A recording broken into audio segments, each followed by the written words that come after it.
Bonjour, nous étions 8 participants à ce café philo. Nous avons été contents de retrouver Émilie, aujourd'hui étudiante en biologie. Elle était venue il y a des années en arrière, en famille, à un ciné-philo que nous animions à cette époque. C'est toujours un plaisir de retrouver, après des années, de jeunes personnes qui poursuivent un questionnement. On peut également mentionner Hichem, aujourd'hui journaliste, analyste en géopolitique. Il venait à notre café philo lorsqu'il était adolescent. Quelque part, il est intéressant d'observer une poursuite du questionnement philosophique, d'observer sa persistance dans le temps d'une pratique en partage. Donc merci à eux de poursuivre cette aventure. Passons à un autre sujet. Il a été choisi au vote et nous pourrions le formuler ainsi. Les évidences font-elles preuve de vérité?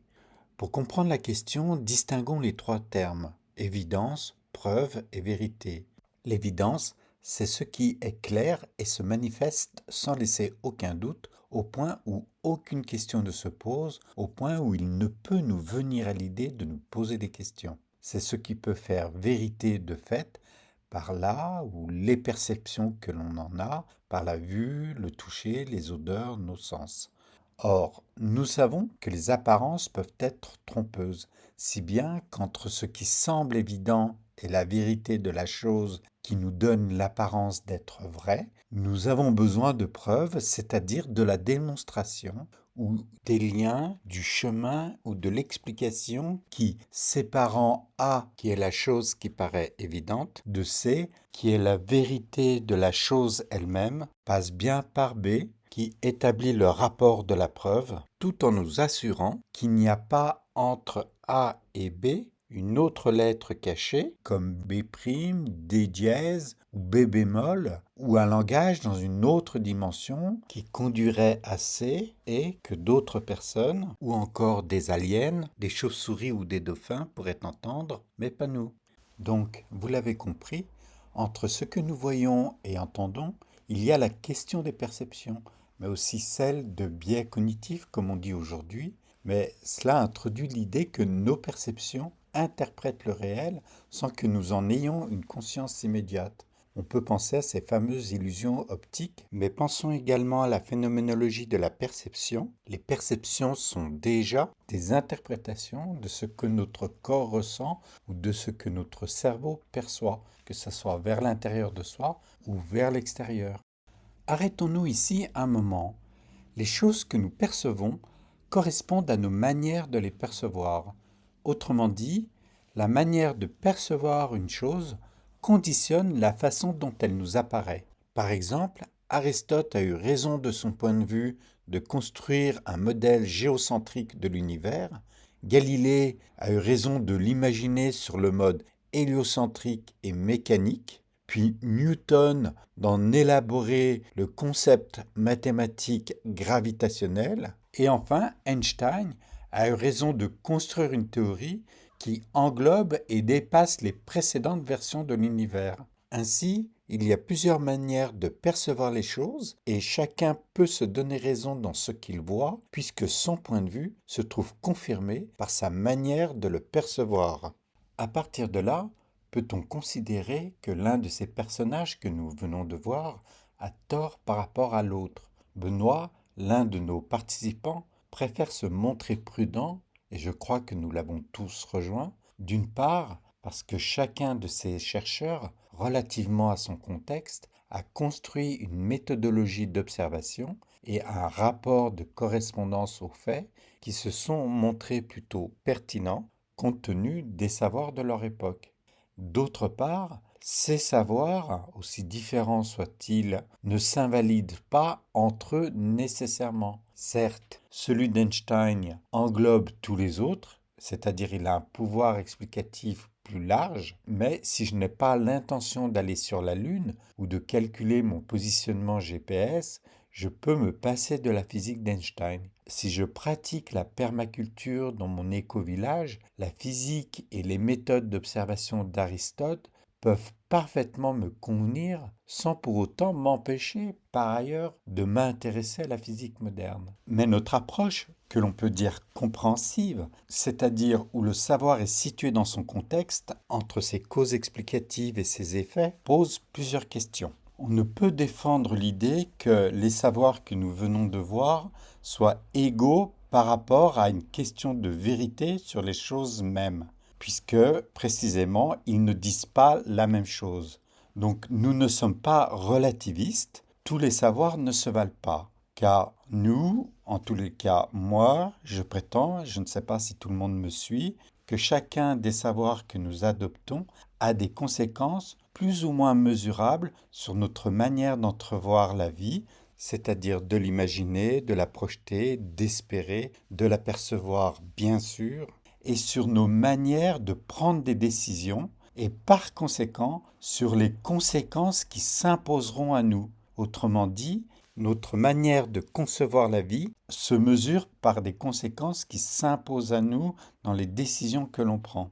Par ailleurs, nous ne voulons pas défendre l'idée que ces chercheurs n'évoquent que des points de vue sur l'univers sans jamais ne parler de lui de manière effective. L'univers existe réellement malgré la diversité des points de vue et les chercheurs en question étaient OK pour examiner, questionner ou mettre en défaut leurs observations et la théorie du moment, précisément parce qu'ils pouvaient en mesurer la pertinence. En bref, ils poursuivaient leurs recherches et n'entendaient pas reposer sur leur laurier. Mais par rapport à l'épistémologie et par rapport à la question de la vérité, essayons encore de préciser un ou deux points avant de nous attaquer à un problème plus subtil. La théorie du Big Bang est pertinente jusqu'à un certain degré, mais comme nous ignorons encore beaucoup de choses concernant la physique, par exemple ce qu'il est convenu d'appeler l'énergie noire, la matière noire, et qu'il y a d'autres modèles théoriques, la gravitation quantique ou la théorie des cordes, nous ne pouvons pas affirmer que la théorie du Big Bang est une vérité. Elle est simplement un modèle d'explication abstraite, mathématique, hypothétique, que certains vont transformer en métaphysique, c'est-à-dire en faire une vérité sur un autre plan, mais nous n'irons pas jusqu'à ce terme, du moins pas tout le monde. Autre point que nous aimerions préciser suite à l'intervention de Michael, qui évoque la difficulté à nous représenter un monde en plusieurs dimensions, sur le plan euclidien ou sphérique, en profondeur en 3 dimensions, puis en 4 dimensions, et nous dépassons très rapidement nos capacités de représentation, voire d'imagination. À ce titre, mentionnons Spinoza rapidement. Les références sont dans le forum sous la vidéo sur la question de l'infini, de l'indéterminé et des abstractions. Il y a des degrés d'abstraction, c'est-à-dire de modèles mathématiques, dont certains peuvent correspondre à des faits d'observation, comme la théorie du Big Bang, d'autres peuvent seulement correspondre à des représentations, mais pas à des observations. Puis on peut dépasser l'imagination, c'est-à-dire ne plus pouvoir se représenter une certaine complexité tout en restant pour autant dans un possiblement réel. C'est par exemple le cas des théories quantiques, mais on peut également dépasser l'imagination et ne plus avoir la possibilité de nous représenter une réalité quelconque sans que l'on soit en mesure d'estimer si cette réalité est absolument impossible ou possible. En bref, les déclinaisons par degrés et glissements de la nature vers Dieu et de Dieu vers la nature, car il s'agit bien d'une thèse centrale de Spinoza dans l'écriture de son éthique, ces déclinaisons sont telles qu'il devient impossible de se prononcer sur des rapports de preuve, voire d'imagination. En revanche, sa démonstration géométrique hyper cohérente, esthétique, pour lire le réel et donner du sens à nos affects, est profondément réjouissante et inspirante. Mais passons à un autre volet de ces débats pour ne pas nous éterniser sur les questions de la physique, car fondamentalement, sur ce plan, nos disputes pourraient s'étendre à l'infini et devenir stériles, car nous ne ferons plus le lien avec notre vie réelle, affective et collective. Lorsque cela arrive, les enjeux de sens perdent de leur acuité, ce qui peut être dommage lorsqu'on souhaite soulever des questions entre le sentiment d'évidence, car c'est finalement un sentiment ou une perception, et que nous oublions de tracer des rapports avec celui de vérité, d'enjeu de vérité ou de perception de vérité. Sur le plan de la justice, quelles sont nos évidences et nos vérités, en particulier si nous devons juger un prévenu sur son degré de culpabilité et plus encore sur celui de la peine qu'il doit encourir? Les jugements sont prononcés non pas en vérité, mais sur la foi d'une intime conviction. En effet, entre le passé et le présent, le rapport de preuve peut être infiniment discutable, puisque le passé n'est plus là. Donc, on se base sur une conviction, mais cette conviction fera vérité de fait pour le prévenu. De plus, de par la part de mise en scène du palais de justice, le jugement de la cour s'abat sur le prévenu comme un jugement de Dieu. Et ce dernier, ce jugement, ne prend pas en compte que la loi ait pu être mal pensée, ni que la condition sociologique du prévenu ne relève pas de sa faute, mais peut résulter d'une condition politique et sociale qui doit tout à l'incurie d'un gouvernement dans sa gestion de l'éducation, des services publics, des rapports d'égalité, de sa prétendue démocratie qui n'est que formelle, en ce sens qu'elle ne s'observe pas dans les faits, dans un projet démocratique et qui témoigne plutôt, notre démocratie aujourd'hui, de la corruption et du mépris des élites. Mais pour les besoins de notre discussion, nous retenons que l'irréductible décalage entre la conviction, qui n'est ni un rapport d'évidence ni encore celui d'une preuve, mais qui s'impose comme un rapport de fait indiscutable sur la vie tout entière du prévenu. À ce titre, plutôt qu'être punitive, la justice pourrait se montrer humble, mais aussi humaine, c'est-à-dire soulignant surtout ce que l'être humain porte de plus précieux en lui parce qu'étant le plus vulnérable et le plus facile à perdre, à savoir sa sensibilité, ses valeurs, un rapport de considération à l'autre. Ce rapport participe directement à celui de sa dignité.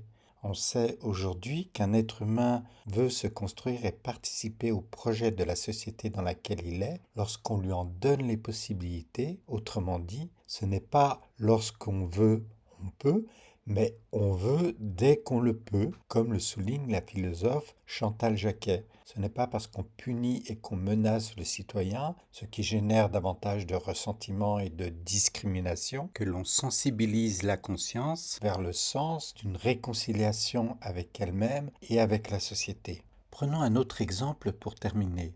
Certains parmi nous expriment l'idée que le rapport de correspondance entre les valeurs de la démocratie, à savoir celle de la liberté, de l'égalité, de la fraternité, s'impose comme une évidence impossible à résoudre. D'où une résignation, si ce n'est une ignorance ou des consentements passifs subis face à des systèmes démocratiques représentatifs qui tendent définitivement à se corrompre par des effets d'inertie, de transmission, d'élitisme et de reproduction de classes sociales. Nous répondons, certes, l'équation liberté, égalité, fraternité ne peut trouver de solution définitive et parfaite, mais rapportons les travaux de Christophe Pebart, spécialiste de la démocratie athénienne antique. Il montre un rapport entre le citoyen et la cité qui relève, on pourrait le dire, du sacré, en tous les cas d'une considération pour les valeurs du commun et de l'intérêt général qui inscrit tout citoyen dans une distinction évidente entre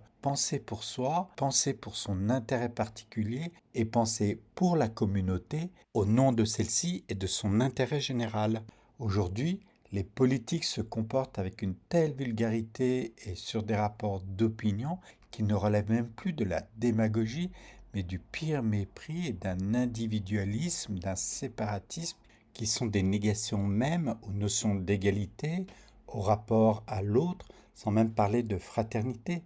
De fait, il y a là quelque chose d'évident dans notre subjectivité même, où nous faisons disparaître en nous le rapport à l'autre, l'intérêt général, le bien commun, pour ne faire valoir que soi, comme un principe de vérité, parce que je le vaux bien dans la pleine puissance de mon moi. Nous allons conclure avec le sentiment que j'ai d'être toujours un peu frustré de mes comptes rendus, en ce sens que j'ai conscience de ne pas révéler les parties les plus fines et les plus subtiles de nos échanges. Mais disons que nous avons mis en exergue des tensions entre des notions d'évidence et de vérité sans ciseler précisément des concepts d'auteur pour nous attacher au vivre, à l'être, au réel, à ce qui s'éprouve et se partage dans le vécu et la pensée de chacun.